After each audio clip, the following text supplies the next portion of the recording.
Welcome to The Explainer. Today, we're going to show you how to run a powerful coding AI on your PC. So, Claude's free version is great, right? But those usage limits can really slow you down on big projects. But what if you could just bypass those limits completely by running a similar AI right on your machine? Well, you can. We're going to use a free tool called Llama. It sets up everything you need. Quick heads up though, this does need some power. We recommend having at least 32 gigs of RAM. It's actually super simple, just 3 main steps. All right, let's get into it. Okay, step 1.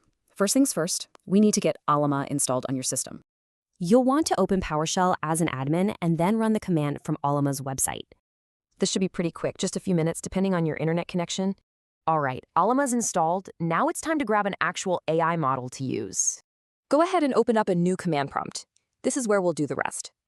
So you can't run Claude itself, but Llama has some fantastic open source alternatives for coding. And now for the fun part. Step 3. Let's actually run the model you picked. The command is really easy. In command prompt, just type llama run, and then the model's name. For example, if you went with Qwen3 Coder, this is exactly what you type in. And just like that, you've got a powerful coding AI running locally with no usage limits. So let's recap the big difference here. You've gone from a limited online tool to a totally free one. This opens up so many possibilities. So the only question left is, what are you going to build?